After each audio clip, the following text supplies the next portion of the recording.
Thank you very much, dear Mr. President and dear colleagues. I would like to contribute to the discussion on climate change by my own findings in this area. I'm a member of the Slovak National Council. I'm interested in the issue of climate changes in the relation to water management. In Slovakia, new solutions in the field of climate improvement have started to be discussed, and I would like to add this to our discussion. My colleague in Slovakia, Michalovi Kravčík, who works in this field for many years, recently he managed to build anti-flood measures based on the collecting rain water on the place where rain water gathers. He did this with the help of previous Slovak government. The entire idea of climate improving is based on gathering rainwater in the environment and re-establishing of small water cycles in nature. The essential is collecting rainwater in cities and villages from roofs of buildings and asphalt and concrete surfaces. Rainwater collections would stop its fast flow. It would reduce the possibility of floods or, on the other hand, extreme droughts. During the realization of these measures, which are actually less financially demanding than construction of large water reservoirs, will create tens of thousands of job places in the next 10-20 years. The solutions for re-establishment of small water cycles has many supports in many countries in the world. Last week, this solution was discussed in Harvard University. The debate on water and climate was organized by the association called Bio for Climate, together with Harvard Extension and Environmental Club.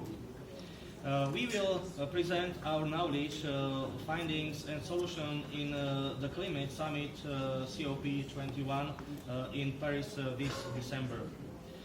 The electronic version of the book about this research, called A New Water Paradigm, can be downloaded online on this website, www.waterparadigm.org. Please let me highlight a few important points from the closing summary of this book.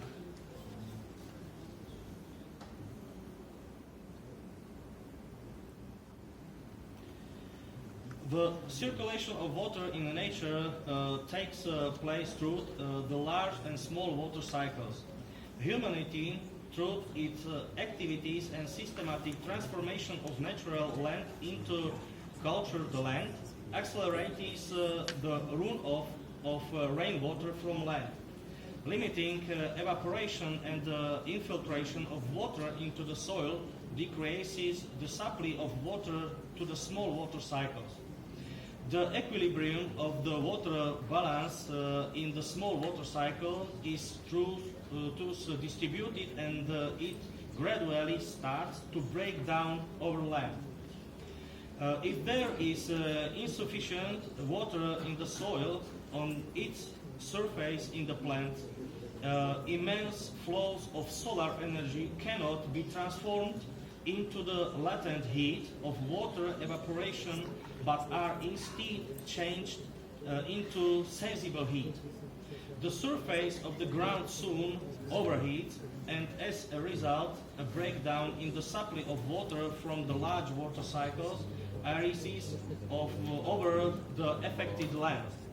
Local processes over huge areas inhabited and exploited by human beings are changed into global processes, and with processes that occur without the assistance of human beings, Together, they create the phenomenon now as global climate change. The part of global climate change caused by human activities that is largely based on the drainage of water from the land, the consequent rise in the temperature differences triggering of mechanism which cause a rise in climatic extremes.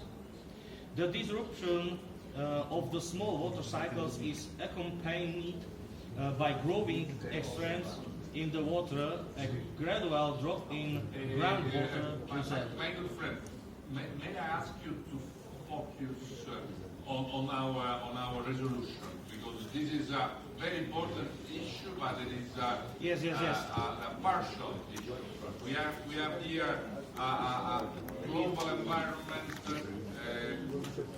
climate change negotiations. So if you have to, please, and that is very interesting, but it's very sectorial. Mr. President, as a consequence, I would like to add issue of small water cycles and collection of rainwater on land into our resolution. Thank you very much.